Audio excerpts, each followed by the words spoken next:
Yazıya pozu yoxdur deyirlər. Yaxşı ya pis, nə yazılıbsa qalasıdır. Bəhs etdiyimiz mövzular günümüzün yazılarıdır. Gəlin birgə yozaq, həqiqətə daha yaxın olaq.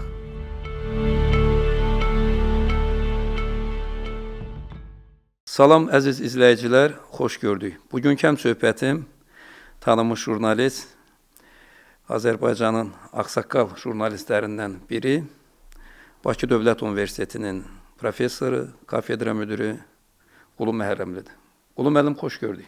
Xoş görmüşük. Sizi də tamaşaçılarımızı da salamlayıram. Medianın problemləri çoxdur. Biz ona görə elə siz də gəlməmişdən əvvəl də beynimdə Problemlərin təsnifatını qoyduk. təsnifatını bir növ siz demiş sıralayırdım. Görüm biz nədən başlayaq ki, bu axarda da söhbətimizi davam eləyək. Çünki əvvəl KİV deyirdik, kütləvi informasiya vasitələri. İndi bunun arealı biraz da genişlənib. Çünki medianın subyekti siz daha yaxşı bilirsiniz ki, daha genişdir. Kütləvi informasiya biraz məhdud idi. İndi dedik, medianın içində sosial şəbəkələr də var, digər şeylər də var. Və ona görə biz elə gəlin bütövlükdə bir qismi mətbuata aid olsa da mediadan danışaq. Ümumiyyətlə, indi gedən proseslər kommunikasiya da işlədir. Kommunikasiya landşaftı, amma media, yəni bütün o həm kütləvi informasiya vasitələri, həm kommunikasiya landşaftına aid olan bir çox platformalar var ki, onların hamısını özündə birləşdirir. Yəni bir platforma kimi media daha müasir anlayışdır bu dəqiqə. Ondan ifadə olunur. Xəbər bizi məlumatlandırır, yoxsa istiqamətləndirir? Və ikisi arasında sərhəd hardadır, nə qədərdir? Əgər ümumiyyətlə media fəlsəfəsinə yanaşsaq, medianın məqsədi nədir? Media insanları məlumatlandırır. Birinci növbədə. Məlumatın özü bizim üçün bir işıqdır. Yəni biz belə biraz bəsit şəkildə desək, məlumatsız adam, yəni belə kör kimidir də. Əlbəttə. Yəni siz evdən çıxırsınızsa, bilməlisiniz ki, bu dünyada, ətrafda, çevrədə nə baş verir. Adi bir şey, məsələn, tutaq ki, metroya yaxın olursunuz və bilsəniz ki, metronu iraq-iraq su basıb, yəni metro işləmir, siz deməli başqa variant axtarmalısınız. Adicə bir məlumatdır ki, gedəcəyiniz yer, yəni necə gedəcəksiniz sonra. Ona görə birinci növbədə bizi məlumatlandırır, bizim bilgimizi artırır. Əlbəttə ki, həm də faydalıdırsa bizi maarifləndirə bilir. Və üstəlik də dediyimiz kimi, həm də istiqamətləndirir. Əgər məqsəd bizi istiqamətləndirməkdirsə, məsələn, medianın, söhbət jurnalistika ilə o sərhədləri qoymaq lazımdır. Əgər bizi o media vasitəsilə yönəltmək istəyirlərsə, məqsəd odursa, orada artıq yönəltmədə manipulativ elementlər ola bilir. Çünki hər şey məqsəddən asılıdır. Məqsəd nədir bu məlumatı verməkdə? Dürüstlüyü verirsən, doğrunu verirsən, yoxsa bu məlumatla manipulyasiya eləyib yönəldirsən ki, bax belə düşün. Uzaq olsun, çaşbaşlıq yaradırsan. Bəli, ona görə yəni media anlayışı çox mürəkkəb anlayışdır. Bir də bu məşhur sosioloqda Amerika ondan stat gətirir, yəni bu sahədə sosioloq. McLuhan'ın məşhur bir kəlami var. Məlumat vasitələrindən məlumatın özü arasında xüsusi bir bağlılıq var. Məsələn, biz jurnalistikadan çox danışırıq. Jurnalistika bir sistemdir. Onun ayrı-ayrı daşıyıcıları var da. Televiziyadır, qəzetdir, radiodur, indi internetdir. Qəzetin, radionun, televiziyanın özü bütövlükdə jurnalistika sisteminin bir elementi ola bilər. Amma o bütövlükdə jurnalistika deyil. Niyə? Çünki orada əyləndirmək var, çünki orada təbliğat var. Yəni, o elə bir böyük landşaftdır ki, orada hər şey var. Amma biz nəyə görə xəbərlərə deməli kriterilər qoyuruq ki, xəbər dürüst olmalıdır, dəqiq olmalıdır, balanslı olmalıdır, Operativ olmalıdır. Operativ olmalıdır. Bəli, bir həftədən qalan xəbər, boyat xəbər eşitmə lazım deyil axı. Cəmaatı düşündürən bu qədər hadisələrlə bağlı olan məlumatlar, xəbərlər lazımdır. Ona görə operativlikdir, dəqiqlikdir, dürüstlükdür, dolğunluq mütləq olmalıdır, balanslı olmalıdır. Və maksimum dərəcədə tərəfsizlik. O da bax, öz o yerində balanslıdır, bəli, tərəfsizlik, qərəzsiz xəbər nə deməkdir ki? Xəbər o cür olmalıdır. Bu şərtlərdən kənarda olan bütün məlumatlar məqsədlidir, manipulativdir. Bu xəbərlərə verilir. Amma həm də məsələn media qurumuna nə şərt qoyulur ki, bu azad media olmalıdır, müstəqil media olmalıdır. Azadlıqla müstəqillik arasında da xırda bir sərhəd var.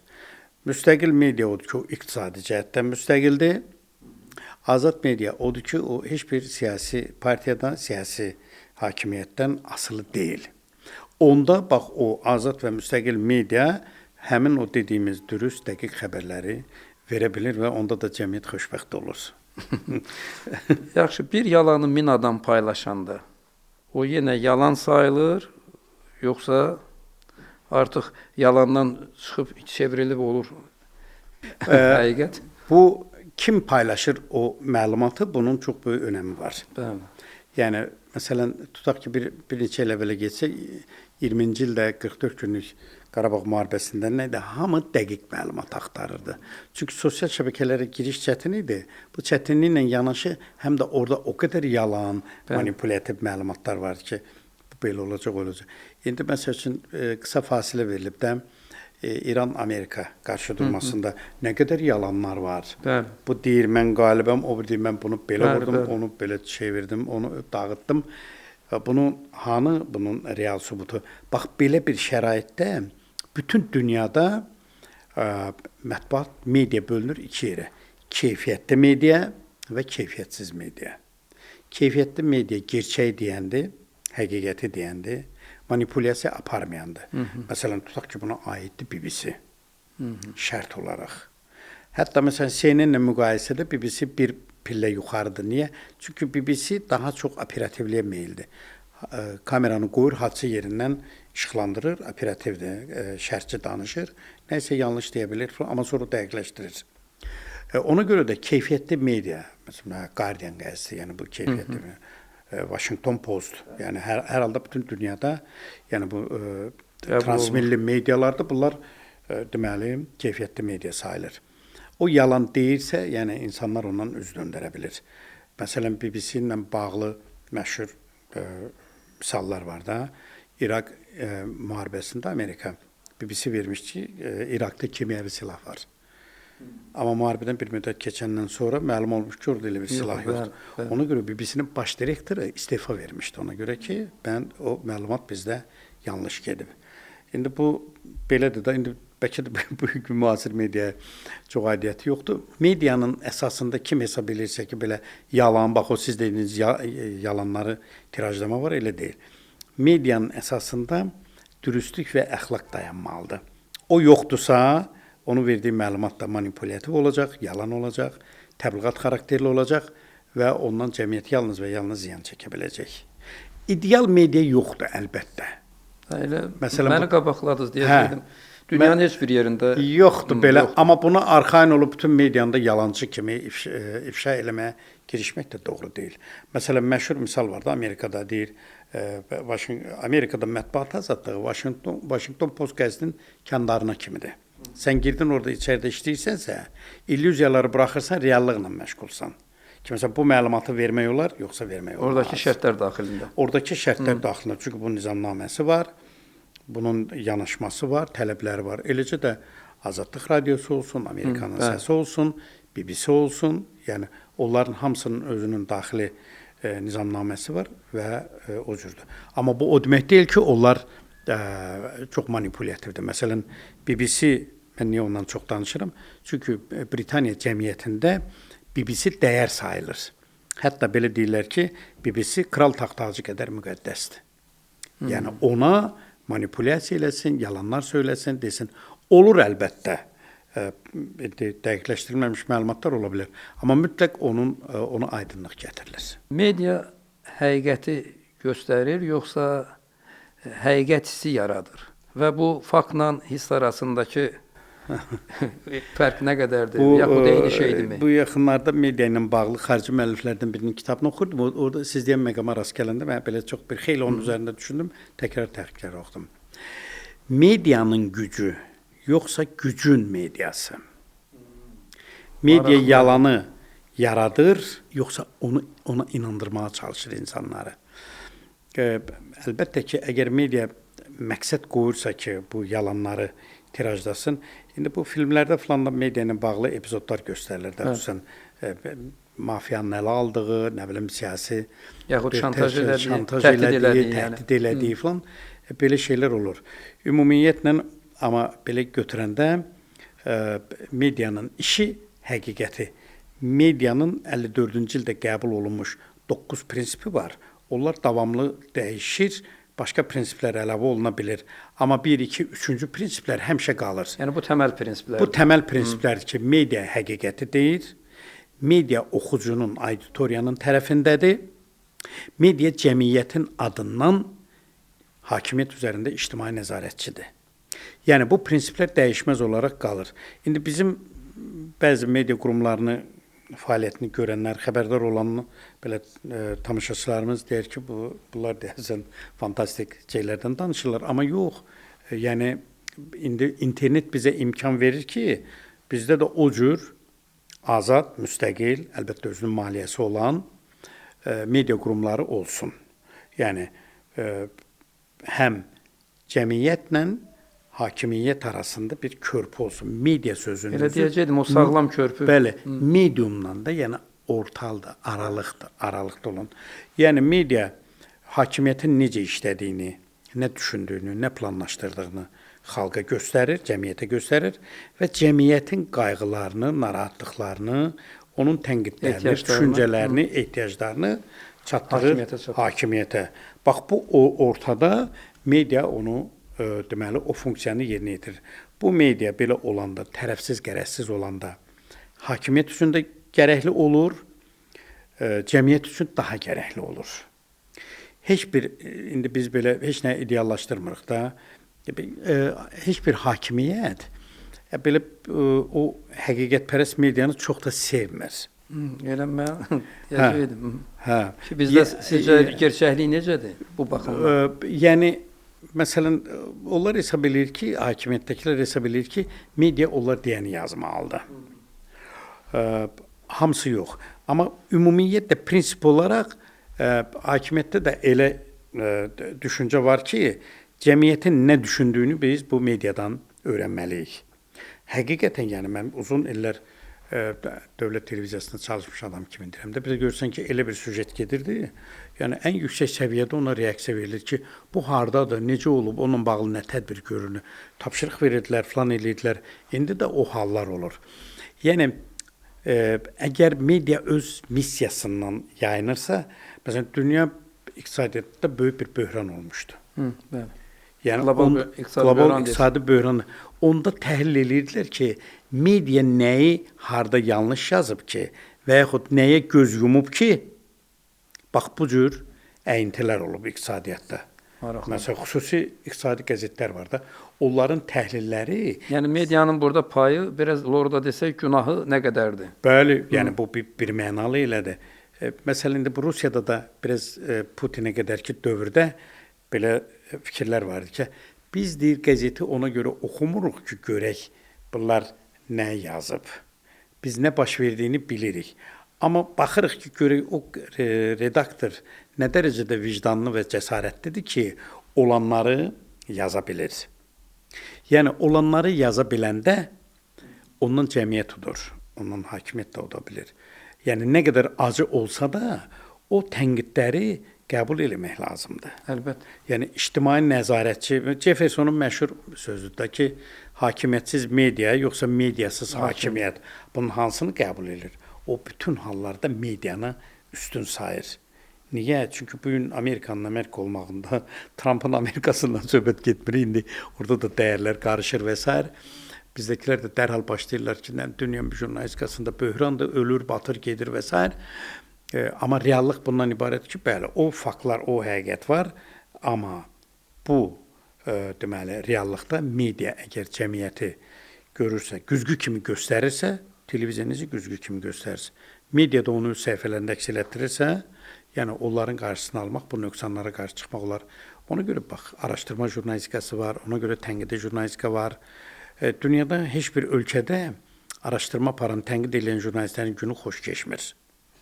Oralarda da tutub həbsxanaya salırlar, incidirlər, izləyirlər. Yəni, baxın, Avropanın özündə nə qədər var. Bizim özümüzdə də, yəni belə tənqidi yazan jurnalistlərə münasibət xoş deyil. Həbsxanada olanları var. Elə mən o sualı verəcəkdim, sözünü balına kəsim ki, bizdə peşə fəaliyyətinə görə həbs olunan jurnalistlər var.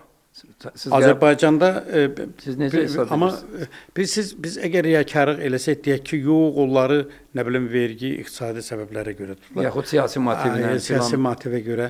Amma faktiki olaraq, yəni onları peşə fəaliyyətinə görə həbs eləyiblər və mən məhdudlaşdırmaq istəyiblər, onlar da razılaşmayıblar, belə deyək. Yəni məsələn mən ümid edirəm ki, bizim həbsxanada yatan həmkarlarımızı, yəni nə qədər tez azadlığa buraxsalar, bir o qədər yaxşıdır. Bu bizə hörmət gətirir. Onların içərisində çox vicdanlı, dürüst, ümumiyyətlə hamısının ki, kimin nə irad ola bilər. İndi yanlışlıqlar azadlıqda olanlarda da olur, hamıda, yəni o problemlər ola bilər. Amma onlar xüsusən məsəl üçün qızların onların həbs olunmağı doğrudan, yəni məsələn məndə çox məyusluq yaradır. Mən onunla bağlı çox səmimi mövqeyimi ifadə edirəm ki, jurnalistlik peşə fəaliyyətinə görə həbs eləmək olmaz.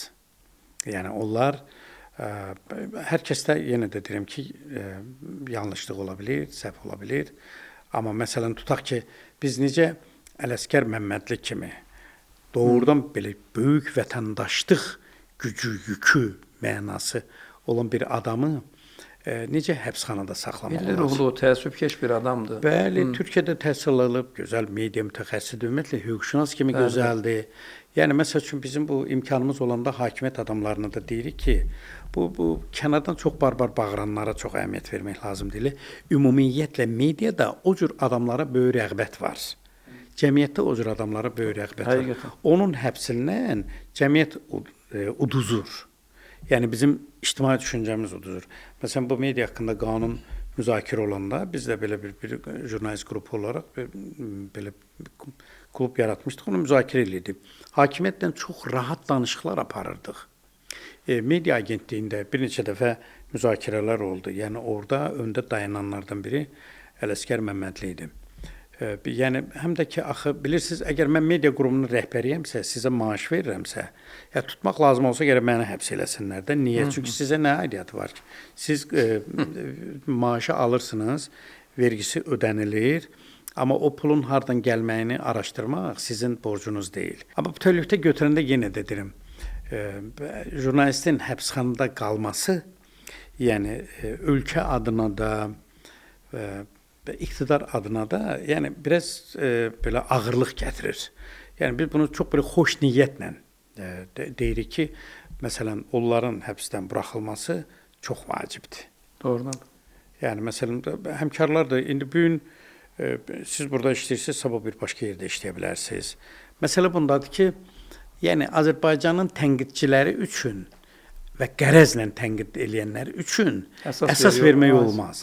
Ya söhbət bundan gedir ki, yəni onu eləmək olmaz. O istedadlı jurnalistlərin hesab edirəm ki, bilirsiniz insanlar bəzən deyirlər ki, niyə məsəl üçün filan kəs onlara aid deyil, başqa bir yerinə ki, bir də mən çox tənqid eləmişlər ki, siz niyə o həbsxanada olan adamın kağızına qol çəkmişsiniz ki, onu buraxsınlar filan eləsən. Mən o yoldaşa da dedim ki, al eləməsin həbsxanaya düşəsən. Əgər sənin də qovumların gəlsə ki, buna kağıza qol çəkmək lazım, mən onu eləyərəm.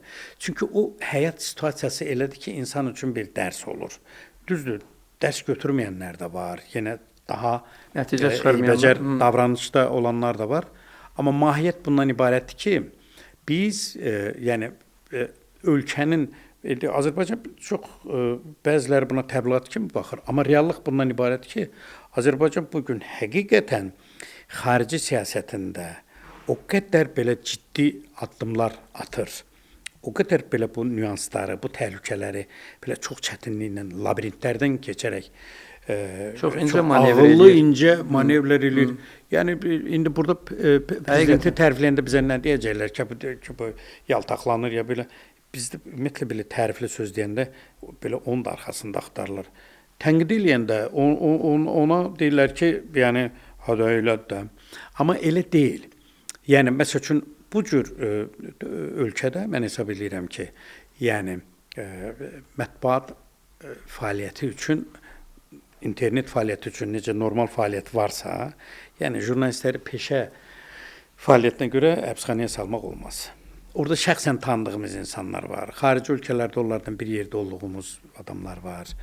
Və onların, məsələn, Aynur Elgünəş, mən görmüşəm, o balaca Cingənə canı ilə necə böyük millət sevərdi, necə böyük vətənpərvərdir. Necə Azərbaycan maraqlarını qoruyandır.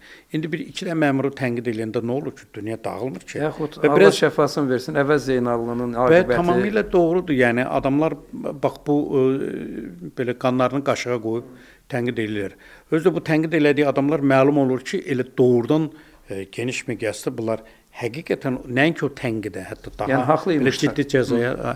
Ona görə yəni bu məsələlərdə biraz böyük ürəklə yanaşmaq lazımdır. İndi tutmayıblar, amma belə götürəndə fəaliyyət göstərmək üçün o meydanı daraldıblar da, Turan Agentliyi.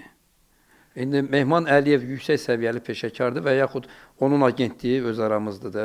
Turan Agentliyi də məsələn indi bizim media tariximizin, müstəqillik dövr mətbuat tariximizin çox şanlı bir parçası. Şanlı bir səhifəsidir. Yəni məsəl üçün indi bilinmir bu fəaliyyətin dəyişir, məhdudlaşır.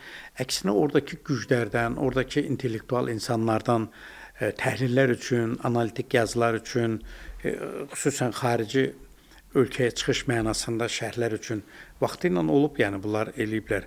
İndi məsələn onun fəaliyyətini məhdudlaşdıranda nə ola bilər ki? Ona görə yəni bunları yenə də deyirəm ki, tərəzinin gözünə qoyanda arzu olunmaz kimi görünür. Media agentliyi yaradılıb, insafən indi medianın özü üçün də şərait yaradılır. Saytlara falanlara, media qurumlarına vəsait verilir. Onlar da indi xoşbəxtcəsinə o pulları xərcləyirlər.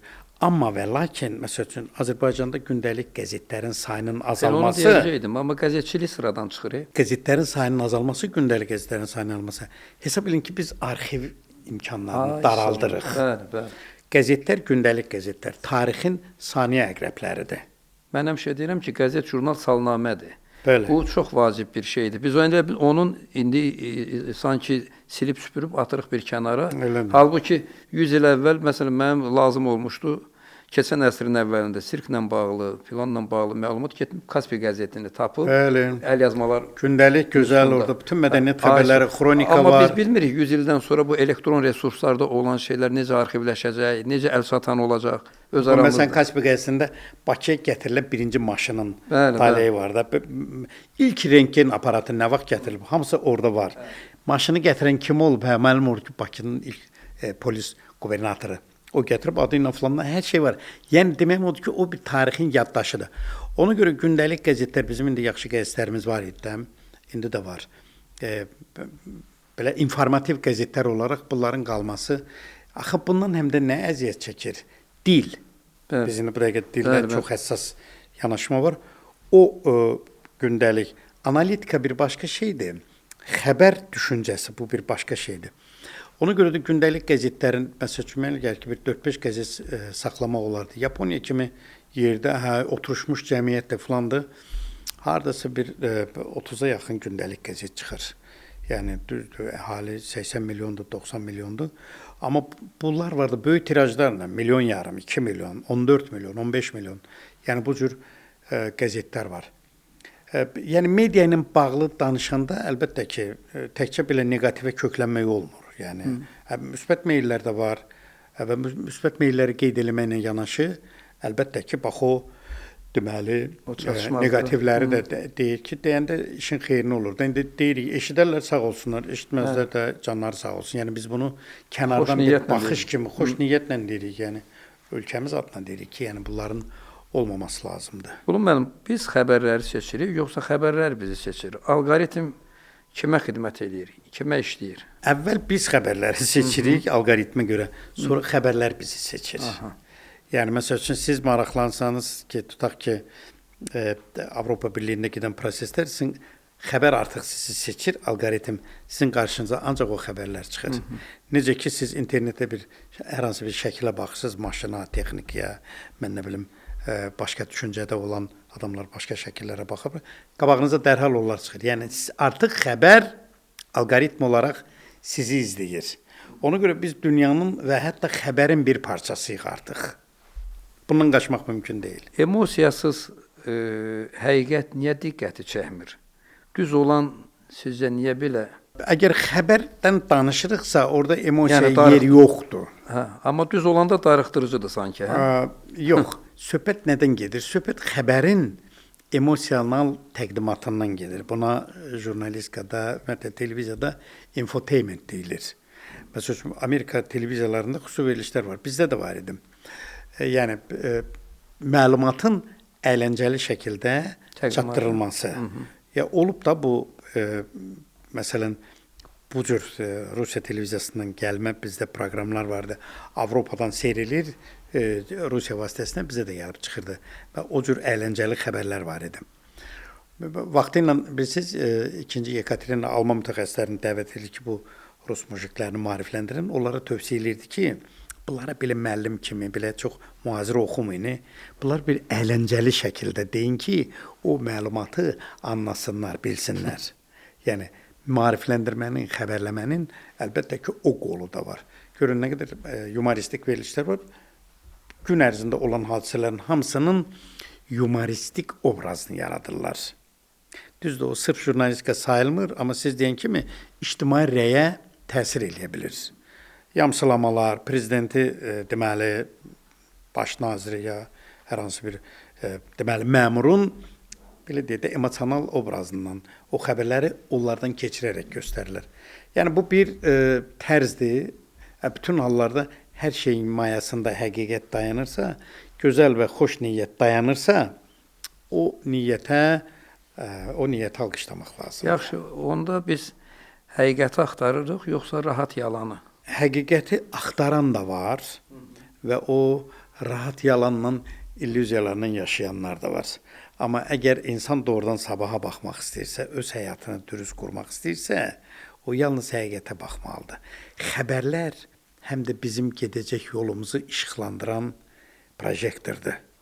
O yolu işıqlandırmalıdır ki, biz o yolu düz gedək. Və bunların da əsası, yəni bizdə keçmişə baxışda bizim Əkinçi qəzetinin indi keçən mətbuatın 150 illiyini qeyd elədikdə o qədər böyük zəngin mənəvi iz qoyulub gedib, ənənə qoyulub gedib peşəkarlıq baxımından.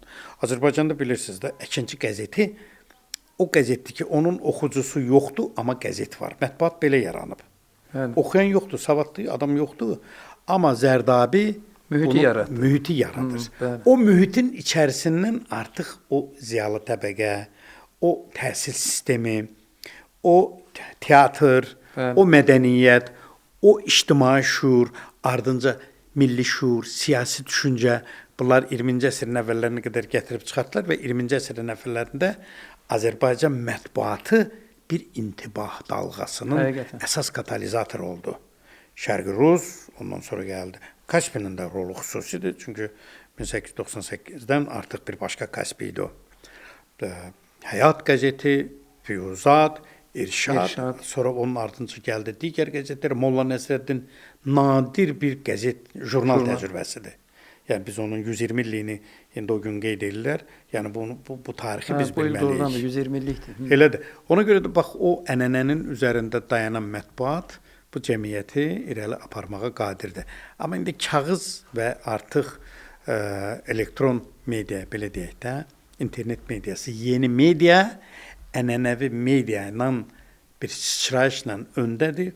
O artıq öz auditoriyasını yetişdirir. Öz insanlarını yetişdirir. İndi çoxları ənənəvi media, ay qısa verək bunu, bəli qısa, TikTok üslubu başa düşüləndir. Amma bu televiziyada da elədi, qəzetdə elədi, analitik, yaxşı analitik yazı oxunur. Yaxşı, maraqlı veriliş 10 dəqiqə olmur. İlber Ortaylı ilə Cəlal Şəngörün təcrübəsinə göstərdi. Siz yaxşı şeydən danışın, sizə 4 saat, 5 saat qulaq asacaqlar. Amma siz cəmiyyət üçün, auditoriya üçün maraqlı şeylərdən danışın. Ona faydalı olan, onun dünya görüşünü artıran, ona estetik zövq verən, onun ruhunu qanadlandıran, onun beynini qidalandıran məhsul verin, onda qulaq asacaqlar. Söhbətimizin sonunda deməli bir şey yada salım. Siz 2 ay əvvəl, fevral ayı idi da, Elçin Şıxlını bir də Arif Əliyevi dəvət eləmişdi. Sosial şəbəkələrin vəziyyətini müzakirə elədiniz. Üstündən elə az keçmiş, televiziyalarda bir böyük bir şüylə bir dalğa başladı sanki.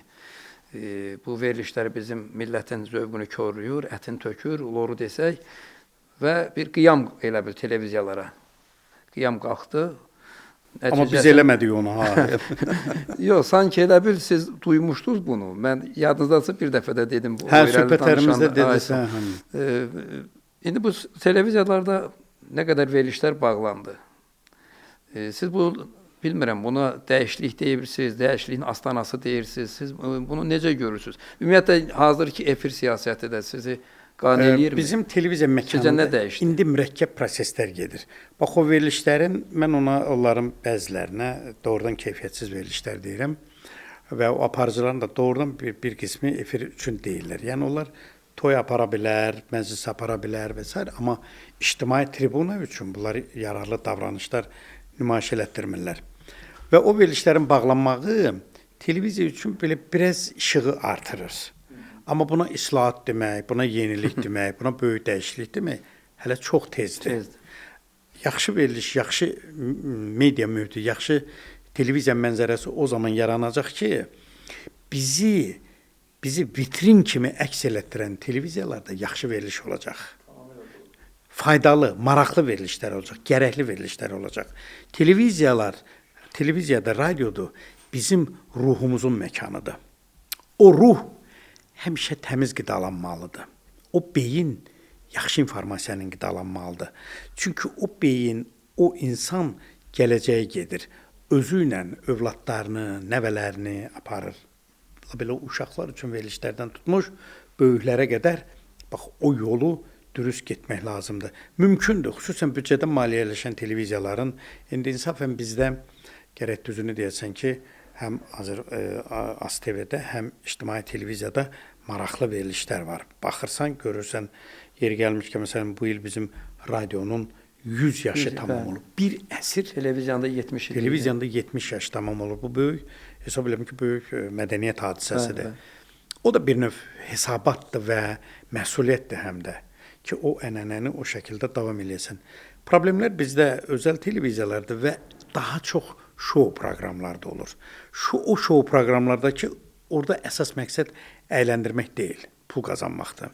Kommersiya fəaliyyətidir. İndi bu özəlləri başa düşmür.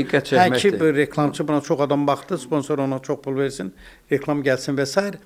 Belə şeylər xarici ölkə təcrübəsində də var.